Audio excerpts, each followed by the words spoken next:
Yesterday we have seen general features of brain and started with introductory part. ठीक है, उसके बाद covering of brain की बात किए थे. कवरिंग में जनरली अपन मिनीचर्स देख रहे हैं. There are 3 type of meninges. एक रहता आउटवर्ड, एक रहता मिडल और एक रहता inner. Outward is termed as dura mater, middle one is termed as arachnoid, inner one is termed as pia mater. And there is some space present in between these miniatures. There is a space present in between these miniatures. The outer arachnoid, outer durameter और middle arachnoid के बीच में space present है, that is known as subdural space. Middle arachnoid और inner pyometer के बीच में space present है, that is known as subarachnoid space. ये जो space है, ये space में काफी अच्छे से CSF present रहता है. CSF is nothing but cerebrospinal fluid. ठीक है. अब ये जो सेरिब्रोस्पाइनल फ्लूइड है, ये सेरिब्रोस्पाइनल फ्लूइड कौन सिक्रेट करता है? Secreted by ependyma cell. लिखे थे अपन, लिखे थे, अरे लिखे थे क्या? Secreted by ependyma cell. इधर भी 4 टाइप के सेल लिखे थे ना अपन सीएनएस में. देखो ना जरा उसके नीचे ऑलिगोडेंड्रोसाइट, इपेंडाइमा. घर में जाके किताब वैसी रखते क्या फोल्ड करके? CSF is around 120 to 140 in volume ml, 120 to 140 ml in volume. ठीक है. What is the function of CSF? ये जो CSF है इसका फंक्शन क्या है? मेजर फंक्शन की हो सकता है.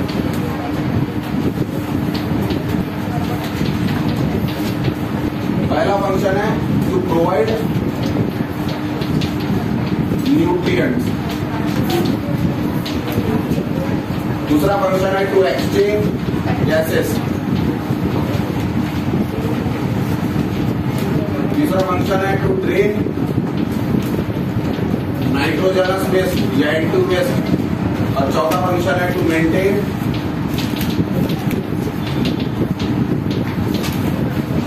Intracranial pressure. ब्रेन के अंदर का जो इंट्राक्रेनियल प्रेशर है उसे मेंटेन करना, ये किसका काम है? CSF का. तो ये 4 फंक्शन है CSF के. ठीक है, ये बिल्कुल टिप ऑफ द टंग में रखने का. अब CSF सर्कुलेशन देखना आपने को. ये जो CSF है, ये CSF किस तरह से फ्लो होगा? तो CSF का सर्कुलेशन जो कॉमनली पूछा जाता है, थोड़ा सा ध्यान देना. ठीक है. जब अपन ब्रेन की बात कर रहे हैं तो ब्रेन में अपने को 4 अलग अलग वेंट्रिकल्स देखने मिलते हैं.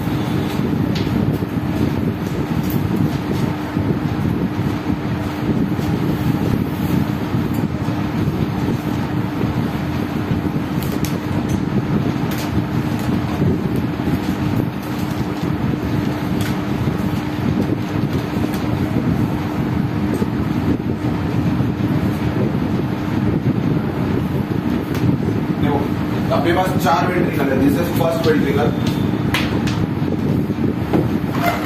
This is second ventricle, this is third ventricle और ये फोर्थ वेंट्रिकल. तो अपने पास वैसे 4 वेंट्रिकल. ठीक है.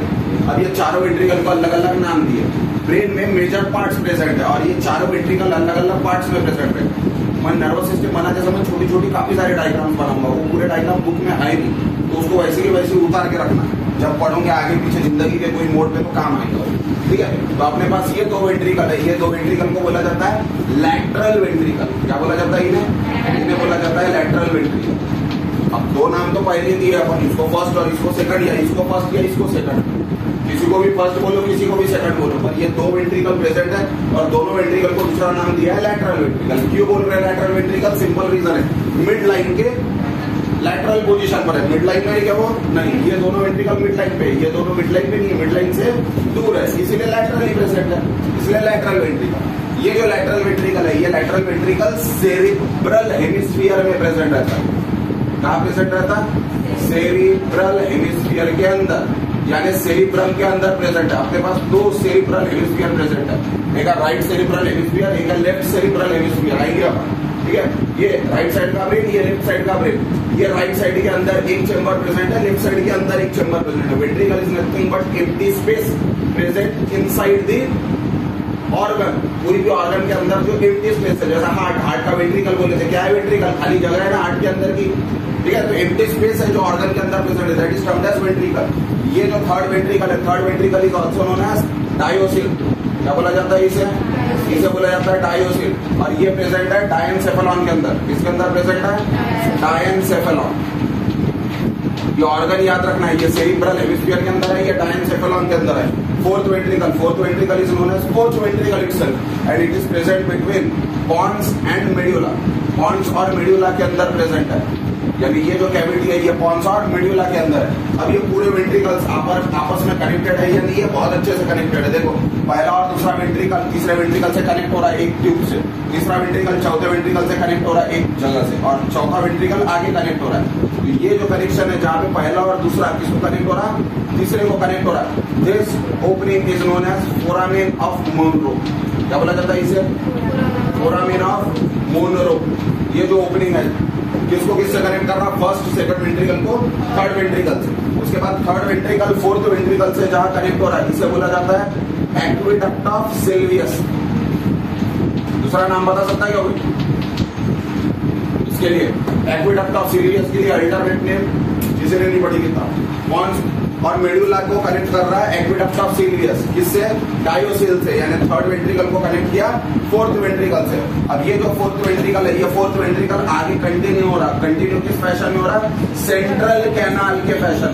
और सेंट्रल कैनाल किसके अंदर प्रेजेंट है? सेंट्रल कैनाल स्पाइनल कॉर्ड के अंदर प्रेजेंट है। तो देखो जरा, चालू हुई कहानी सेरिब्रल हेमिस्फीयर से, यहाँ से चालू हुई और स्पाइनल कॉर्ड में रन हो रहा है, यानी यहाँ पे स्पाइनल कॉर्ड, तो पूरे ब्रेन में फ्लो हो रहा है। सीएसएफ ऐसा बोल रहे हैं अपन, ठीक है, पूरे ब्रेन में हो रहा है। यहाँ पे बनेगा, यहाँ से थर्ड वेंट्रिकल में आएगा, थर्ड से फोर्थ वेंट्रिकल में आएगा, फोर्थ से स्पाइनल कॉर्ड के सेंट्रल कैनाल में जाएगा, और सेंट्रल कैनाल से रीएब्सॉर्ब हुआ, रीएब्सॉर्ब होगा। कल बताया था मैं, जो यूज नहीं होता है सीएसएफ को कंटिन्यूअसली रीएब्सॉर्ब होता है। अगर अपन टोटली कलेक्ट करते बैठते हैं सीएसएफ को अगर कलेक्ट करते बैठते हैं तो काफी ह्यूज अमाउंट में, बल्कि अमाउंट में सीएसएफ देखने मिलता है अपने को, यानी लीटर्स में भी देखने मिल सकता है, पर अपने को लीटर में कभी प्रैक्टिकली मिलता नहीं है सीएसएफ को, एमएल में मिलता है, 100-125 एमएल ही मिलता है। क्यों? क्योंकि जितना सीक्रेट होता है उतने का यूटिलाइजेशन किया जाता है, नहीं होगा यूटिलाइजेशन रीएब्सॉर्ब कर देता है, ठीक है, उसे वापस खींच लेता है। अब ये जो वेंट्रिकल्स है, ये वेंट्रिकल्स में सीएसएफ तो घूम रहा है, पर ये वेंट्रिकल्स में सीएसएफ आया कहाँ से? तो ये वेंट्रिकल्स के ऊपर कवरिंग प्रेजेंट है। अभी जो बोल रहा हूँ अच्छे से सुनना, ये जो वेंट्रिकल्स है इसके ऊपर कवरिंग प्रेजेंट है। कवरिंग को जनरली बोला जाता है रूफ। रूफ समझ में आता है ना? छत। तो ये वेंट्रिकल के ऊपर छत प्रेजेंट है। अब ये पूरे वेंट्रिकल सिस्टम में एंटीरियरली कौन सा वेंट्रिकल देखने मिलेगा तुम्हें? एंटीरियर का मतलब क्या होता है? क्या होता है एंटीरियर का मतलब? आगे। पोस्टीरियर का मतलब पीछे। तो एंटीरियर में कौन सा वेंट्रिकल रहेगा? ये पूरे चारों वेंट्रिकल में से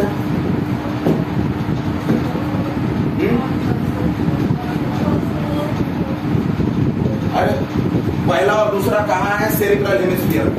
तीसरा और चौथा कहाँ है? तीसरा तो बता नहीं सकते, पर चौथा पॉन्स में और मेड्यूला में, और उसके बाद स्पाइनल कॉर्ड। स्पाइनल कॉर्ड पीछे है, पॉन्स यहाँ पे है, पॉन्स और मेड्यूला यहाँ पे, स्पाइनल कॉर्ड नीचे है, पॉन्स और मेड्यूला पीछे, सेरिब्रम यहाँ पे है, यानी पहला और दूसरा आगे है, चौथा पीछे है। इतना तो बता सकते हैं अपन। तो ये हुआ एंटीरियर एस्पेक्ट, ये हुआ एंटीरियर एस्पेक्ट, और ये हुआ पोस्टीरियर एस्पेक्ट। ये क्यों जरूरी है अभी देखते हैं अपन, ठीक है। ये पूरा का पूरा जो वेंट्रिकल सिस्टम है, ये वेंट्रिकल सिस्टम को एक रूफ कवर करके रखता है, और वो जो रूफ है जो इसको कवर करके रखता है, वो रूफ को बोला जाता है कोरॉइड प्लेक्सस। क्या बोला जाता है इसे बोला जाता है कोरॉइड प्लेक्सस। और कोरॉइड प्लेक्सस के दो आर्म्स प्रेजेंट है, एक है एंटीरियर कोरॉइड प्लेक्सस, एक है एंटीरियर कोरॉइड प्लेक्सस, और दूसरा है पोस्टीरियर कोरॉइड प्लेक्सस।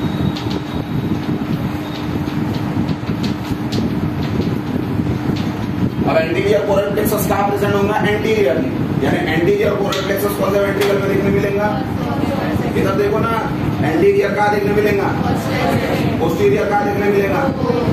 थर्ड में क्या देखने मिलेगा? बीच का, या तो मिडल कोरॉइड प्लेक्सस या पोस्टीरियर कोरॉइड प्लेक्सस। अरे ये ठीक, एमसीक्यू में पूछता है एंटीरियर कोरॉइड प्लेक्सस कहाँ मिलेगा। अब कोरॉइड प्लेक्सस कोई भी लो, एंटीरियर लो या पोस्टीरियर लो, इनमें इपेंडाइमा सेल प्रेजेंट रहते। कौन सा सेल प्रेजेंट रहता?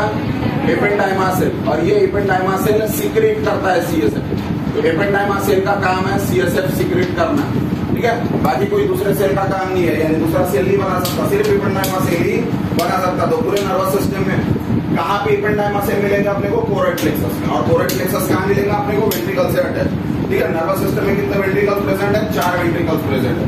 हार्ट में 2 ही वेंट्रिकल प्रेजेंट है, नर्वस सिस्टम में 4 वेंट्रिकल प्रेजेंट है। 4 वेंट्रिकल आपस में इंटरकनेक्टेड है या नहीं है?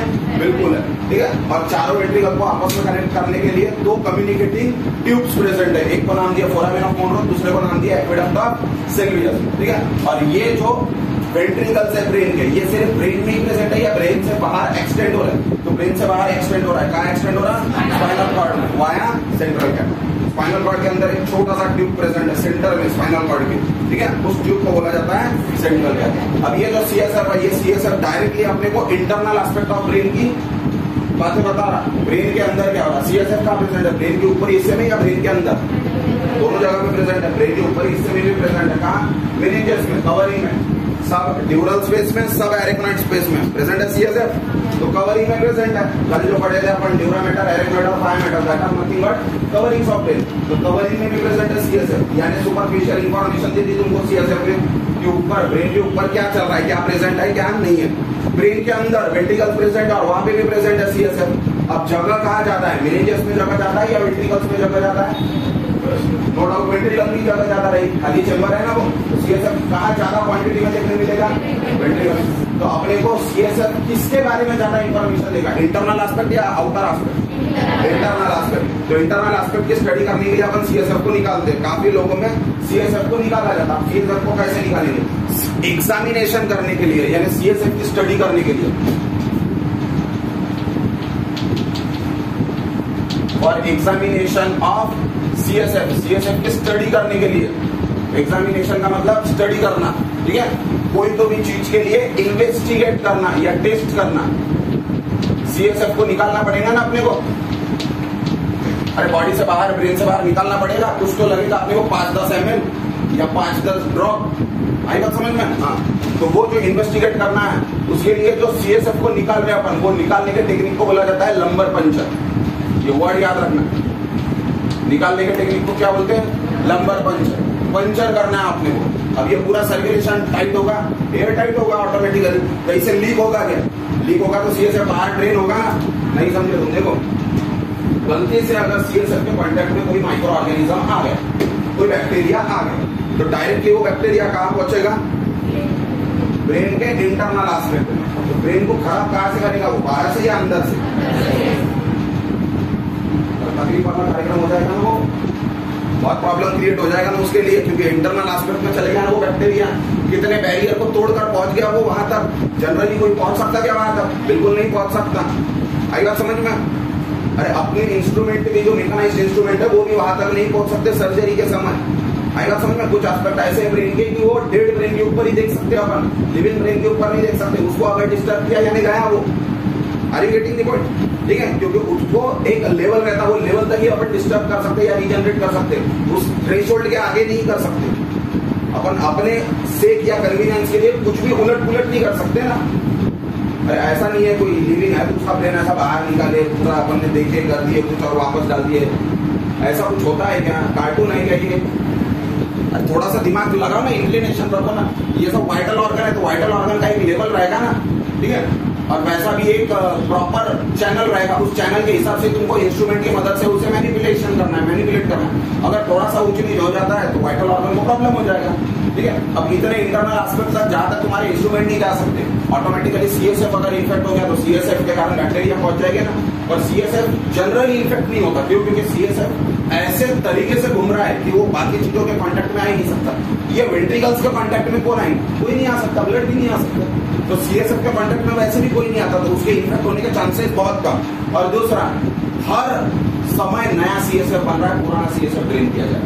तो अगर इन्फेक्टेड सीएसएफ होगा तो उसको निकाल रहे हैं, शायद इसीलिए तो कंटिन्यूअसली नया बना, ठीक है। अब लंबर पंचर में करते क्या अपन? लंबर पंचर में अपन एक नीडल लेते हैं। नीडल यानी थोड़ी सी मोटी रहती है और बड़ी रहती है, अराउंड 15 सेंटीमीटर 15 सेंटीमीटर की नीडल होती है। वो नीडल को पकड़ते हैं अपन, लंबर कर पता है अपने को, अपने वर्टिब्रल कॉलम का cervical thoracic lumbar sacral coccygeal lumbar यानी एब्डोमिनल वाला पार्ट। तो एब्डोमिनल वाले पार्ट में L2 L3 L4, ठीक है। L2 L3 के बीच में या L3 L4 के बीच में अपन डायरेक्टली एंटर करा, ठीक है। तो स्पाइनल कॉर्ड है, स्पाइनल कॉर्ड है ना वहां पे, वर्टिब्रल कॉलम के अंदर स्पाइनल कॉर्ड है। स्पाइनल कॉर्ड के कवरिंग में क्या होगा? अरे स्पाइनल कॉर्ड को कौन कवर करके रखेगा? ब्रेन को किसने कवर करके रखा है? वेरी गुड, और कुछ है क्या? मेरे को आज पता चला क्रेनियम ने कवर करके रखा है ब्रेन, मेनिंजेस ने कवर करके रखा है ब्रेन, ठीक है। क्रेनियम ने कवर करके नहीं रखा, क्रेनियम के अंदर है ब्रेन। वर्ड को समझो, इसलिए बोलता हूँ लैंग्वेज को पहले पढ़ो, ठीक है। लैंग्वेज नहीं आएंगी तो कुछ नहीं आएगा। आपने कवरिंग करके रखा है मेनिंजेस ने ब्रेन को, ठीक है। वैसे ही जैसे मेनिंजेस ने ब्रेन को कवर करके रखा है, ब्रेन का एक्सटेंशन क्या है? Spinal cord. तो स्पाइनल कॉर्ड को कौन कवर करेगा? मेनिंजेस। तो मेनिंजेस ब्रेन के ऊपर भी है, मेनिंजेस स्पाइनल कॉर्ड के ऊपर भी है। तो अपन ने क्या किया? लंबर एरिया पे निडल एंटर किए। थोड़ा सा इमेजिन करो, अभी क्या बोल रहा हूँ। जैसे ही लंबर वर्टिब्रा पे अपन निडल एंटर कर रहे हैं, निडल एंटर कर रहे हैं, तो अपने को पहले देखने मिलेंगे मेनिंजेस। मेनिंजेस को क्रॉस करके निडल अंदर जाएगी, किसके पास जाएगी? स्पाइनल कॉर्ड के पास। अपने को स्पाइनल कॉर्ड तक लेके जाना है क्या निडल को? बिल्कुल नहीं। क्यों नहीं लेके जाना? क्योंकि निडल अगर स्पाइनल कॉर्ड तक गई तो स्पाइनल कॉर्ड पे डैमेज करेगी वो। Are you getting the point? इसका मतलब लंबर पंचर करने वाला जो इंसान है वो टेक्निकल चाहिए, टेक्निकल चाहिए। इसका मतलब पढ़ा लिखा होना चाहिए, बैल बुद्धि नहीं कर पाएगा। क्योंकि अगर उसने जबरदस्ती निडल घुसाड़ दी तो क्या खराब हो जाएगा? स्पाइनल कॉर्ड अगर खराब होता है तो काफी सारे प्रॉब्लम्स क्रिएट हो गए, क्योंकि स्पाइनल कॉर्ड किसका असिस्टेंट है? तो कुछ काम होगा ना, उसका इंपॉर्टेंट रोल होगा ना, वो उसको समझ में नहीं आएगा। तो अभी ये जो निडल है इसको कहां तक धकेलना है अपने को? देखो, जैसी अपन निडल को डाले तो वर्टिब्रल कॉलम के वर्टिब्री के बीच में, यानी L2 L3 के बीच में, तो L2 L3 के बीच में जैसी एंटर किए, जैसी वो गई अंदर, वैसी सबसे पहले कौन सा लेयर आएगा? Outer dura mater. Very good. तो ड्यूरामेटर को टच किया, ड्यूरामेटर को क्रॉस करेगा, फिर क्या आएगा? और दोनों के बीच में क्या आएगा? वो सबड्यूलर स्पेस में CSF प्रेजेंट है। जैसे ही वो ड्यूरामेटर को क्रॉस करेंगे, वो निडल के एक एंड से ड्रॉप CSF गिरना स्टार्ट हो जाएगा, क्योंकि उस साइड में लग जाएगा तो उसको CSF। और वैसे CSF जैसे ही लग गया, इधर अपन कलेक्ट कर देंगे। 5-6 ड्रॉप्स होना अपने को ज्यादा नहीं होना, छोटी सी डिब्बी रहती, 6-7-8 ड्रॉप्स अपन कलेक्ट कर देते, हो गया। और वो निडल को वैसे के वैसे वापस निकालो। ये पंचर किया अपन ने, समझ में आ रहा ना? अरे अपन ने पंचर किया ना सर्कुलेशन को। क्यों? क्योंकि निडल तुम भले ही निकाल दो, निडल भले ही निकाल दो, तुम जहां से निडल डाले थे तुमने, वहां से कुछ अमाउंट में CSF 5-6 मिनट तक निकलते रहेगा या नहीं निकलते रहेगा? निकलते रहेगा ना। Are you getting the point? इसीलिए बोला जाता है उसे पंचर। और कौन से रीजन पर पंचर किए? अब जरूरी है क्या लंबर पर ही कर सकते? सर्वाइकल पर नहीं कर सकते क्या? थोरेसिक पर नहीं कर सकते क्या? लंबर पर कर सकते, सैक्रल पर कर सकते। करने को अपन पूरे वर्टिब्रल कॉलम में थ्रू एंड थ्रू कर सकते। Are you getting the point? पर लंबर को ही क्यों ज्यादा चॉइस दी गई है, या लंबर को ही क्यों ज्यादा प्रेफरेंस दिया गया है? क्योंकि it is easier. Are you getting the point? देखो, अगर सर्वाइकल में करते तो पोजीशन नहीं मिल पाएंगे अपने को। क्यों? क्योंकि जनरली लंबर पंचर उन्हीं पेशेंट का किया जाता है जो मोस्टली आईसीयू में रहते। और आईसीयू में कोई भी पेशेंट अपने बदौलत बैठा नहीं रहता, अनलेस एंड अनटिल 2-4 लोग उसको पकड़ के, वो इतना वीक हो चुका है या इतना सब कॉन्शियस या सब ओरिएंटेड है कि वो लगभग सोया ही पड़ा रहता है। इसीलिए तो आईसीयू में ना, ये तो जनरल वार्ड में होता, सिंपल सी बात है। तो वो बैठेगा नहीं, तो उसके सर्वाइकल रीजन को हाथ लगाना थोड़ा सा मुश्किल है, क्योंकि सोए हुए इंसान के सर्वाइकल रीजन को हाथ नहीं लगा सकते। लंबर पंचर करते समय जैसी निडल डालोगे चुभेगा उसको, उसने मुंडी पलटा दी। अरे तुम्हारी निडल अंदर कैरोटिड में घुस जाएंगी, कहीं और घुस जाएंगी, रप्चर कर देंगे ना। Are you getting the point? अगर थोरेसिक में करते हैं अपन, तो थोरेसिक में वो निडल जाते समय लंग्स को पंचर कर सकती, डायफ्राम को पंचर कर सकती, हार्ट को पंचर कर सकती। और ये सब बहुत रिस्की है। क्यों? फैटल है, उसकी जान भी ले सकता है। लंबर रीजन में अगर ऐसा कर रहे हैं अपन, और लंबर रीजन में वो कुछ करता भी है, तो लंबर रीजन में ऐसा कोई ऑर्गन नहीं है कि जिसको निडल लगने के कारण बहुत ज्यादा फैटेलिटी हो जाएगी। लीवर के अंदर निडल चलेगी, क्या होगा? रीजनरेट होता है निडल, लीवर, सॉरी, निडल अगर लीवर पे चले गया तो रीजनरेट होता है लीवर, कोई प्रॉब्लम नहीं। स्टमक में अगर चले गया तो वैसा स्टमक तो काफी दूर तक है। और दूसरा, जब अपन लंबर रीजन पर कर रहे हैं तो सिस्टर वगैरह बहुत अच्छे से पकड़ के रख सकते हो उसे, यानी वो हिल डुल नहीं सकता। इनफैक्ट अगर बहुत ही ज्यादा अनकंट्रोलेबल पेशेंट है, यानी बिल्कुल भी कोऑपरेटिव नहीं है, तो उसको बांध के भी रख सकते हैं अपन, ठीक है। यानी उसके मोबाइल होने के चांसेस कम हो जाते हैं, तो अपने होने वाले इंस्ट्रूमेंटल एरर भी कम हो जाते हैं। अब जैसे स्पाइनल कॉर्ड में से किया अपन ने CSF का इन्वेस्टिगेशन करने के लिए पंचर, तो ब्रेन में से नहीं कर सकते क्या अपन? मेनिंजेस तो ब्रेन में भी प्रेजेंट है ना, तो ब्रेन में भी स्पेसेस प्रेजेंट है, तो ब्रेन में जो स्पेस प्रेजेंट है वहां से भी तो निकाल सकते हैं ना अपन, निकाल सकते हैं या नहीं? हाँ, करते क्या अपन बात, क्यों समझ में आ रहा? अरे ये क्रेनियम जो है ये पूरा पैक है ना। अगर तुमको ब्रेन का सीएसएफ ऐसी कुछ कंडीशन आती है जहाँ पे ब्रेन का ही सीएसएफ निकालना है अपने को, क्यों? क्योंकि इन्फेक्शन ब्रेन में, तो ब्रेन का सीएसएफ निकालोगे तो पता चलेगा ना इन्फेक्शन। जो पैसा है अपने पैसे यहाँ पे गिरे और यहाँ पे लाइट दी है, लाइट वहां पे, तो अपन उसको वहां दूंगे, वहां मिलेंगे क्या पैसे तुमको? वैसे अगर इन्फेक्शन ब्रेन का तो स्पाइनल कॉर्ड का सीएसएफ निकाल के तुम देख रहे क्या दिखने वाला है? ब्रेन का निकालना पड़ेगा, पर वैसा वंस इन 1000 टाइम, बहुत कम। और उसके लिए सबसे पहले बड़ी प्रोसीजर करनी पड़ती है, that is known as craniotomy. Cranium को खोलना पड़ेगा ना, क्रेनियम को निकालना पड़ेगा पहले थोड़ा, क्योंकि क्रेनियम नहीं निकलेगा तब तक नीडल कहां से डालोगे तुम? तो कुछ समझ में आ रहा क्या? क्रेनियम पूरा पैक है ना, और क्रेनियम के जितने भी बोन्स है वो आपस में बहुत अच्छे से फ्यूज्ड हो गए। क्या बोला गया उन्हें? सूचर। ठीक है, तो वो जो फ्यूजन हो गया क्रेनियम के बोन का, that are termed as suture. और वो जो सूचर लाइन है वो इतनी टाइट है कि वो बिल्कुल भी अलाउड नहीं करेगी तुम्हारे कोई इंस्ट्रूमेंट या नीडल को पास होने के लिए। और मोटी भी है वो अच्छी खासी। अरे 15, 20, 25 किलो का तुम वेट अपने सिर पर लेके आते हो तो क्रेनियम टूट जाता क्या? लाते हैं या नहीं लाते? लेबर देखे होंगे ना तुमने। अब राजस्थान का अगर अपन एग्जाम्पल लेते हैं, अभी समर चालू हो गया तो पानी के लिए वो कहाँ जाते, कितने मटके रहते हैं उसके सिर के ऊपर? अंदाजा लगाओ ना जरा, एक मटके में 7-8 लीटर तो पानी रहेगा कम से कम, 1 लीटर तो नहीं रहेगा।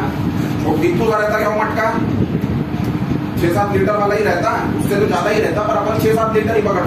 वैसे 3 भी रख दिए तो कितना हो गया बेटा? वो कॉमनली देखने मिलता है ना अपने को, फोटोज वगैरह देखते हैं ना। या ये जो लेबर लोग काम करते हैं, ये लेबर लोग सीमेंट की बोरियां अपने सिर पर उठा रहे। कितने किलो की हो सीमेंट की बोरी? Around 50 kg, around 50 kg।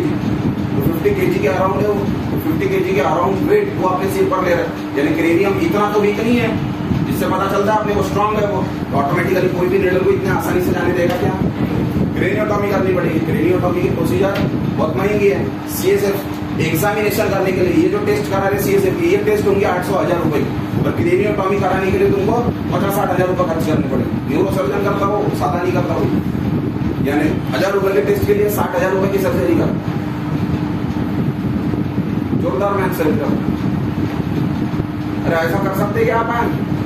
गरीब कंट्री है ना अपना, क्या पता नींद में रहते कि क्या रहते, क्या क्या दिख सकता तुमको सीएसएफ में? चलो क्या क्या मिलेगा सीएसएफ में? जल्दी जल्दी बोलो। सीएसएफ में क्या मिलेगा? सबसे पहला ग्लूकोज, दूसरा यूरिया, यूरिक एसिड, तीसरा फैट्स। और इन्हीं चीजों को देख रहे हैं अपन। इनको छोड़कर अगर बाकी की कोई चीज मिल रही है तो वो एबनॉर्मलिटी। नॉर्मली ये 3 चीजें अपने को मिलनी चाहिए, कंटिन्यूअसली मिलनी चाहिए, यानी वो प्रेजेंट होती है, उसके बगैर सीएसएफ बनता ही नहीं है। ठीक है, अगर इनको छोड़ के अपने को बैक्टीरिया के स्पोर्स वगैरह दिख रहा है, बैक्टीरिया वगैरह दिख रहा है, तो अपन बोलेंगे देयर इज इन्फेक्शन। और सीएसएफ का अगर इन्फेक्शन हो जाता है तो कॉमनली किसका इन्फेक्शन हो जाएगा? Very good. अगर इन्फेक्शन हो जाता है सीएसएफ का तो वो मेनिंजेस के इन्फेक्शन में लैंड करेगा। और जब मेनिंजेस का इन्फेक्शन होगा, इसको इन्फेक्शन भी बोल सकते हैं, इन्फ्लेमेशन भी बोल सकते हैं, तो उसे बोला जाता है मेनिंजाइटिस। क्या बोला जाता है? मेनिंजाइटिस। मेनिंजाइटिस 2-3 तरह का आता है, एक आता है बैक्टीरियल मेनिंजाइटिस, एक आता है वायरल मेनिंजाइटिस, और एक आता है टीबी मेनिंजाइटिस यानी tubercular meningitis. Bacterial meningitis bacteria present है, वायरल मेनिंजाइटिस वायरस प्रेजेंट है, ट्यूबरक्युलर मेनिंजाइटिस टीबी के बैक्टीरिया प्रेजेंट यानी माइकोबैक्टीरिया। और बैक्टीरिया और वायरल मेनिंजाइटिस में बहुत अच्छे से डिफरेंशिएट कर सकते हैं अपन सिर्फ ग्लूकोज के माध्यम से। ग्लूकोज बहुत अच्छे से डिफरेंशिएट कर देता है। जब वायरस और बैक्टीरिया दोनों की बात कर रहे हैं अपन, तो ग्लूकोज कौन ज्यादा यूज करेगा? बैक्टीरिया। तो अगर बैक्टीरिया प्रेजेंट है तो ग्लूकोज का लेवल, और अगर ग्लूकोज का लेवल नॉर्मल है फिर भी इन्फेक्शन है तो वायरस प्रेजेंट। इस तरह से डिफरेंशिएट करते आना चाहिए आपको। इतना अगर बता दिए तो बहुत हो गया, मोर देन सफिशिएंट हो गया। 10 + 2 + 3 हो गया। समझ में आता है? 10 + 2 + 3 ग्रेजुएशन की बात कर रहा हूँ, क्या ही बोलने का। चलो आगे क्या है? आगे मेनिंजेस के बाद पलटा आगे आगे न्यूरॉन को छुए नहीं अपन। वही न्यूरॉन को बाद में बताऊंगा, ये बेसिक स्ट्रक्चर तब तक समझ में नहीं आएगा, तब तक न्यूरॉन समझ में नहीं। पेज नंबर 190 में दिया है, बहुत अच्छे से दिया है, उसने जो कुछ बताया ना रामायण तक सीएसएफ का वो पूरा दिया है उसने, ठीक है। अब उसके ऊपर उसने एक क्लासिफिकेशन भी दिया है नर्वस सिस्टम का, जो कल देखे थे अपने सीएनएस ब्रेन और spinal cord, peripheral nervous system PNS cranial और स्पाइनल नर्व, और एएनएस सिंपैथेटिक पैरासिम्पैथेटिक, याद है कहीं ना कहीं। अब सबसे पहले अपना फोकस किसके ऊपर था, ब्रेन के ऊपर, तो थोड़ा सा ब्रेन को देखो। ये जो ब्रेन है ये बहुत बड़ा ऑर्गन है, डायनेमिक ऑर्गन है, ठीक है। मुख्य वर्ड इस्तेमाल कर रहा हूँ, मुख्य वर्ड इस्तेमाल कर रहा हूँ। ब्रेन जो है द इम्पोर्टेंट ऑर्गन है, इसमें तो कोई डाउट नहीं, द इम्पोर्टेंट ऑर्गन है, इसमें कोई डाउट नहीं, ठीक है। बिना ब्रेन से कोई नहीं रह सकता, या ब्रेन कम ज्यादा हो गया तो कोई नहीं रह सकता। ब्रेन को अगर थोड़ा सा भी इंजुरी होता है, ब्रेन को अगर थोड़ा सा भी प्रॉब्लम होता है तो उसके लिए दूसरा वर्ड यूज करते हैं। ब्रेन को कभी इंजुरी नहीं हो सकती, याद रखना। ब्रेन को इस तरह से प्रोटेक्ट करके रखा है कि ब्रेन तक इंजुरी नहीं पहुंच सकती, इसीलिए ब्रेन के लिए इंजुरी वर्ड यूज नहीं करते, ब्रेन के लिए इंसल्ट, वेरी गुड, इंसल्ट ये वर्ड यूज किया जाता है। आई बात समझ में, जैसा अपन बोलते इंजुरी टू द हार्ट, अपन बोलते insult to the brain, injury to the brain नहीं बोलते, अपन क्या बोलते हैं, insult to the brain. Insult ये वर्ड यूज किया जाता है, क्यों, क्योंकि वो इतना बड़ा है पावर में, कंट्रोल में, कोऑर्डिनेशन में, फंक्शन में, कि कुछ कम ज्यादा होता है तो वो उसकी इंसल्ट है, वो इंजुरी नहीं है, हार्म नहीं है उसका। क्यों, क्योंकि वो थाउजेंड्स ऑफ फंक्शन कर रहा है, तो अगर 5-6 फंक्शन वो नहीं कर पाया, इसका मतलब वो उसकी कमजोरी नहीं या इंजुरी नहीं, ये बात पहले समझ। अरे वो 1000 फंक्शन कर रहा है ना, तो 1000 में से 2-3 फंक्शन नहीं किए उसने, तो 2-3 ही नहीं किए ना, 997 फंक्शन तो किए उसने। समझ में आ रहा क्या बोल रहा हूँ मैं, यानी मेजॉरिटी ऑफ फंक्शन तो किए उसने। फ्रैक्शन में कुछ फंक्शन अगर नहीं कर पा रहा है तो इसके लिए अपन ब्लेम कर सकते हैं उसको, इसीलिए बोला जाता है कि उसकी वो इंसल्ट है, उसकी वो इंजुरी नहीं है। ये जो ब्रेन है, ये ब्रेन के लिए एक वर्ड यूज किया जाता है, दैट इज एनसेफेलॉन।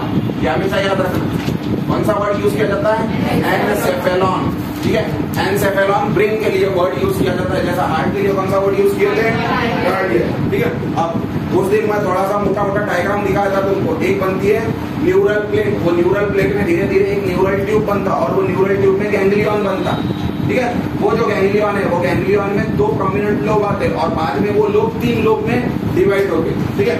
यानी पहले ऐसी प्लेट थी, वो प्लेट में ऐसा एक ट्यूब जैसा स्ट्रक्चर बना, वो ट्यूब ऐसा गैंग्लियन में कन्वर्ट हुआ 2 लोब, ठीक है। और ये जो गैंग्लियन है, ये गैंग्लियन फिर ऐसे बल्बर स्ट्रक्चर में कन्वर्ट हुआ, ये ऐसे बल्बर स्ट्रक्चर में, ठीक है।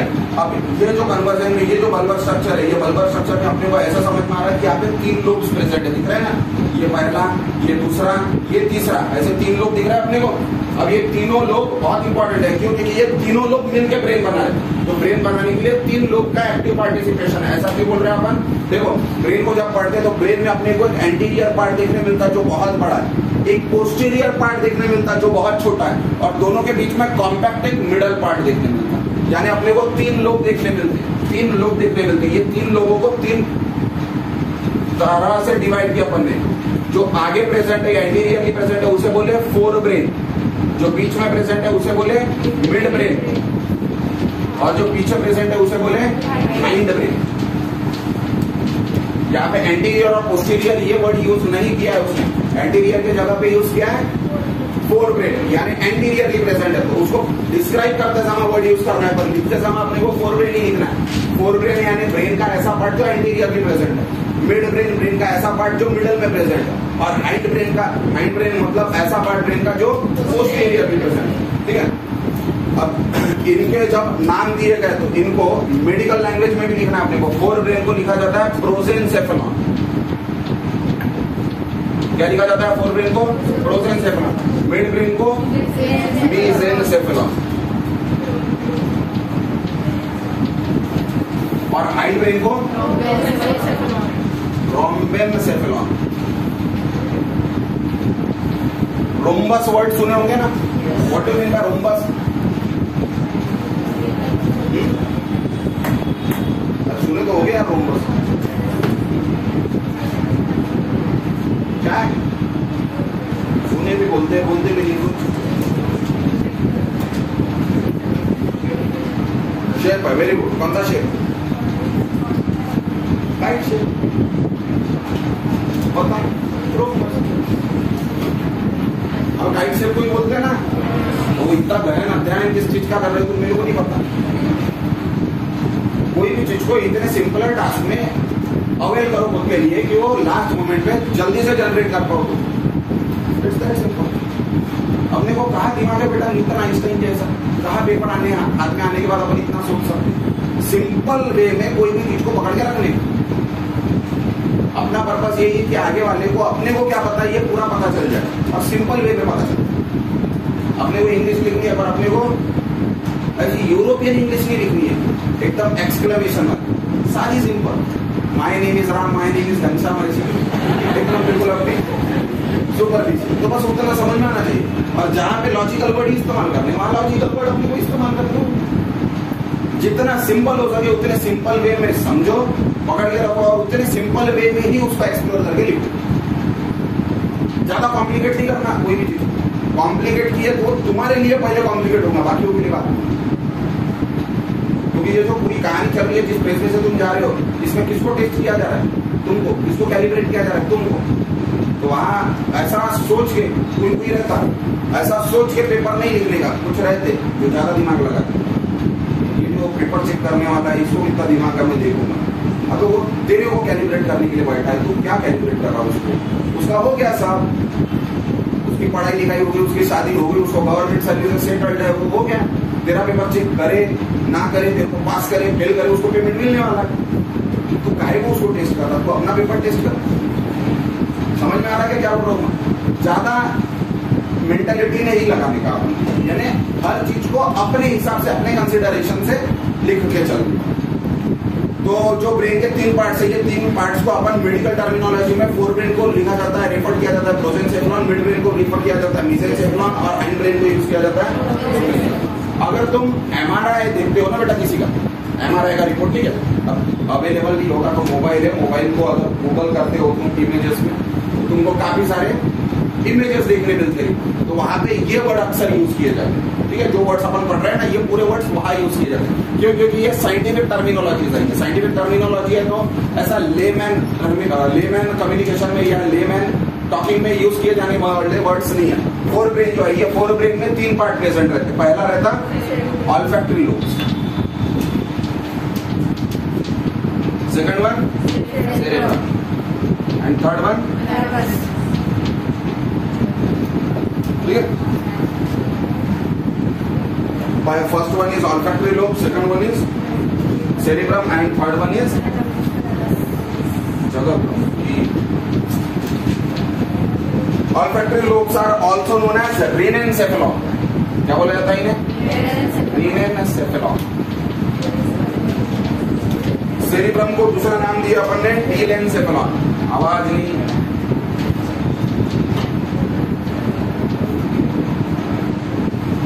और थैलेमस को बोला जाता है डायनसेफेलॉन। मिड ब्रेन जो है मेसेंसेफेलॉन, वो डिवाइड होता है 2 अलग पार्ट में, ठीक है। Mid brain is divided into 2 parts. पहला crura cerebri and second one is corpora quadrigemina.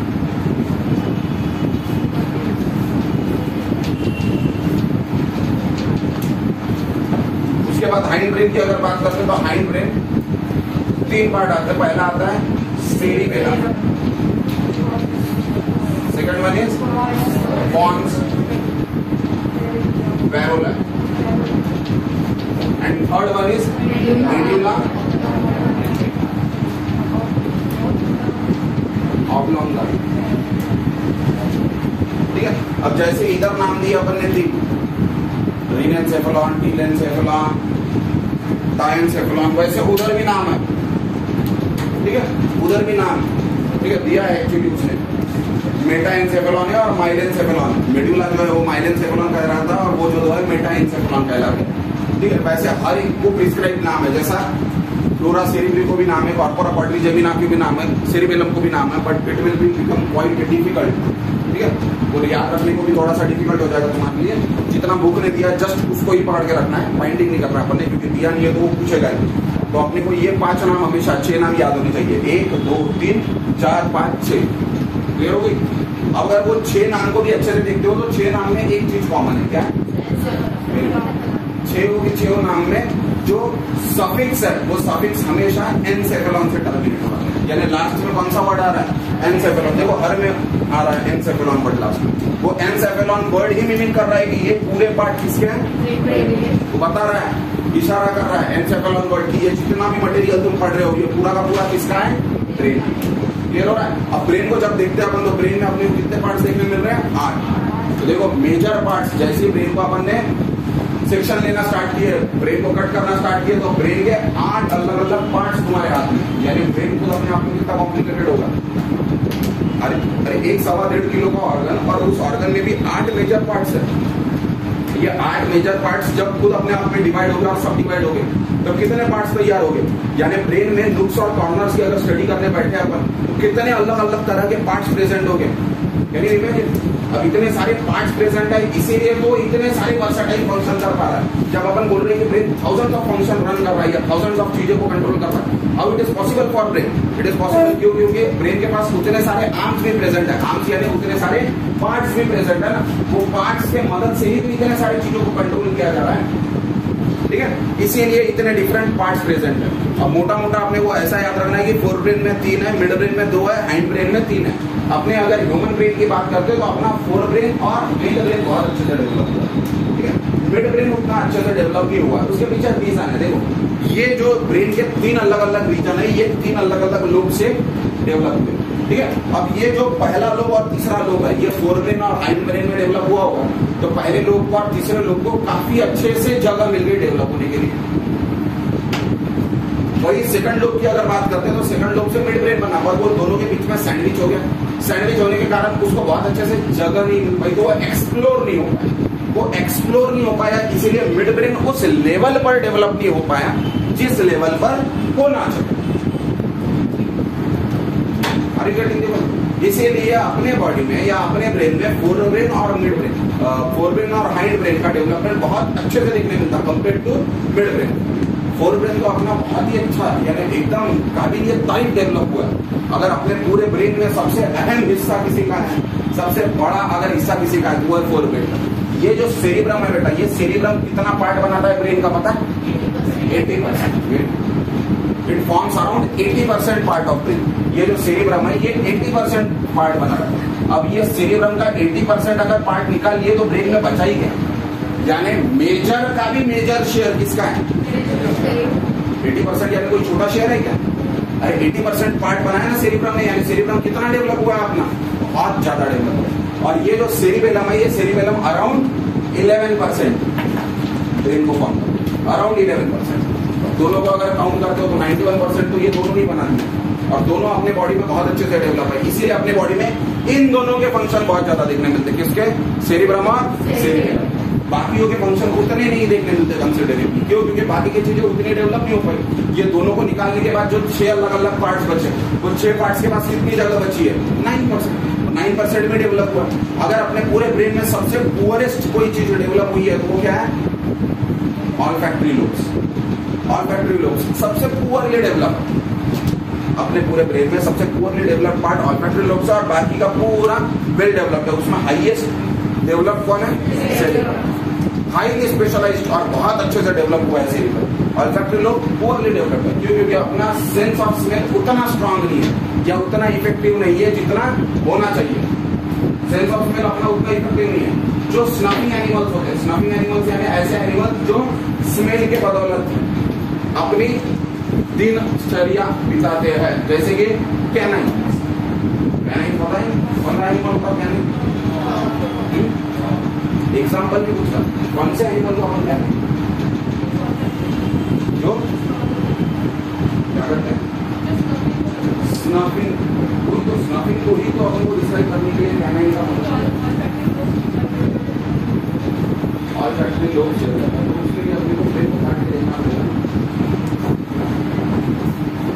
यहाँ इमेजिंग तो भी करनी पड़ेगी, उसके सिवा कैसे पता चलेगा? चूहे को देखेंगे, बिल्ली को देखेंगे, पता चलता है कि आपको उसके ब्रेन को ऑल्फैक्टरी लोब पता है। अब अपने को अपना दिमाग नहीं पता चला, पता चलता तो गाय को इतनी तकलीफ हो, या गाय को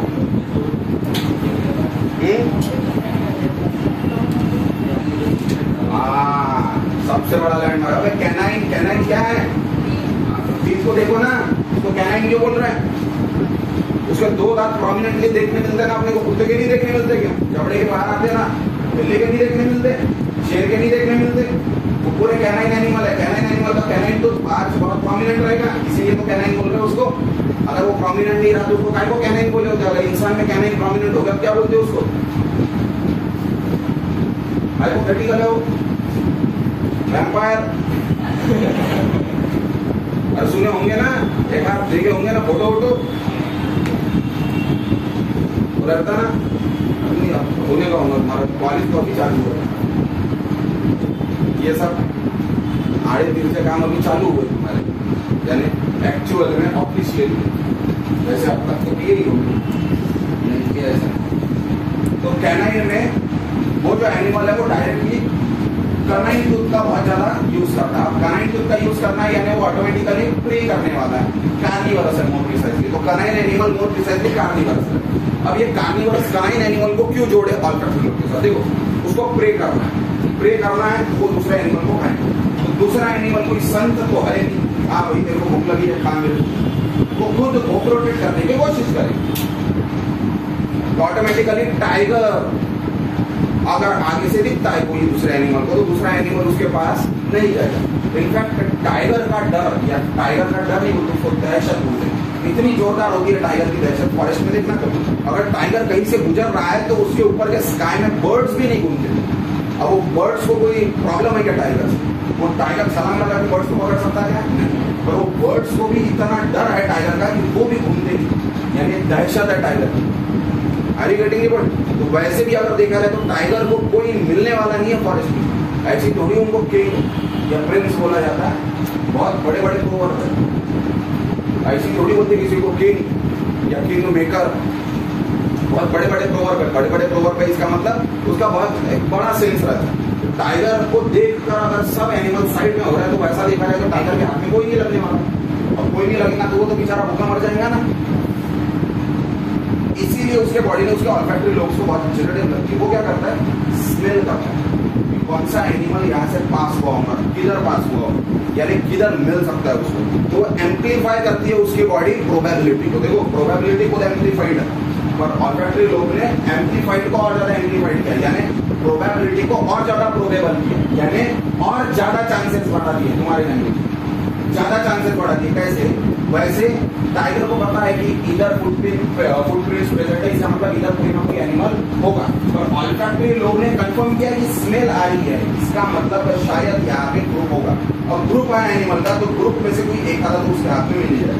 और जब ये एनिमल्स को देखते हो तुम फॉरेस्ट में, तो ये सिंगल एनिमल पर कभी हमला नहीं करते। ये जो कार्निवरस होते हैं टॉप, ये बहुत होशियार है कि हमेशा ग्रुप पर अटैक करते, ये सिंगल पर नहीं अटैक करते। इसके वजह दो रीजन है। पहला, पूरे फॉरेस्ट को मोरल देना चाहते हैं कि मेरे से बड़ा कोई, मैं एक से नहीं लड़ूंगा, सब से लड़ूंगा।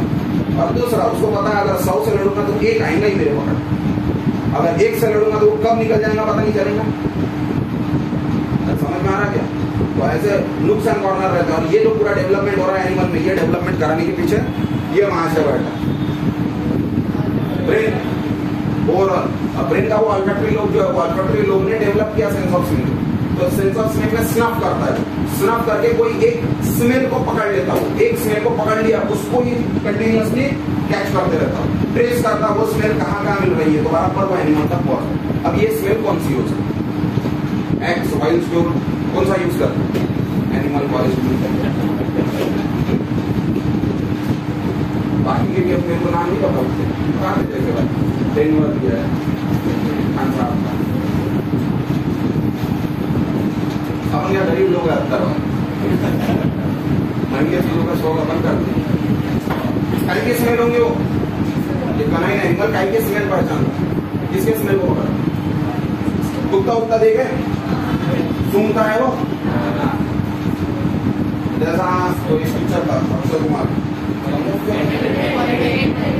उसी में है ना वो कपड़ा सूंघा था, तो लेके जाता कुत्ता उसके बहन तक उसको, देखे ना तुमने? काई के स्मेल को वो सेंस स्नफ कर रहा है, पर किसके स्मेल को? बोलो तुम्हें कौन सी स्मेल है? वही तो पूछ रहा है। एक्स है, व्हाइट स्टोन है, कौन सा है? वही तो बोल रहा मैं, इसीलिए तो बोला तुमको क्लोथ की स्मेल यानी कौन सी स्मेल? पहला स्वेटिंग, दूसरा यूरिन। तो फॉरेस्ट में जो एनिमल्स है वो यूरिन के स्मेल को ट्रेस करता है, और डॉग्स वगैरह जनरली स्वेट के स्मेल को, स्वेट का स्मेल भी यूनिक होता है, यानी यूनिकनेस प्रेजेंट होता है स्वेट के स्मेल में। जैसा यूनिकनेस प्रेजेंट है आइरिस में, यूनिकनेस प्रेजेंट है अपने फिंगरप्रिंट्स में, वैसे स्वेट के स्मेल का ओडर भी एक यूनिक कैरेक्टर फीचर है, और वो कनाइन या स्नफर ही बहुत अच्छे से पहचानता है। अब कुत्ते में भी पूरे कुत्ते बहुत अच्छे से स्नफ नहीं कर पाते, कुछ खा के बैल हो जाते दिमाग से, तो उनका दिमाग काम नहीं कर पाता, तो वैसे ही पड़े रहते। वैसे कुत्ते पालते क्यों लोग मेरे को पता नहीं, पर फिर भी ठीक है, यानी चोर आया फिर तो जाने देता, कोई भूखता नहीं, कुछ नहीं, जाता नहीं, फिर भी है मेरे घर पे कुत्ता और खिला भी है। महीने भर में 8-10 हजार का राशन उसी का चल रहा। अच्छा पिछले जन्म का छोड़ना कम कर दे। तो स्नफर डॉग में मोस्ट कॉमन ब्रीड कौन सा होता है डॉग का? लेब्राडोर। लेब्राडोर को कॉमनली स्नफिंग पर्पस के लिए यूज करते हैं। अब इसमें सिर्फ इतना मत याद रखना कि कुत्ता ही स्नफर है, स्नफर काफी सारे क्लास है। वो टाइगर का एग्जांपल दिया वो याद रखना, जब एमसीक्यू छोड़ाओगे तो चूहा, कॉकरोच ऐसी चीजें लिखी है तो उसको नहीं बोलना स्नफर। कनाइन याद रखना पड़ा, कनाइन में ऐसे ही एनिमल आते जिनके दांत आगे रहते। अब वो पहली दूसरी के अंदर बच्चे होंगे अपने घर के पास, उनके साथ बैठेगा एक दो, उनका देखो जीरा, टाइगर, लायन, उसमें अपन ने डिस्क्राइब कर देना कौन सा कनाइन है, कौन सा कनाइन नहीं। ठीक है, कल स्टार्ट करेंगे अपन सेरिफ का। चलो।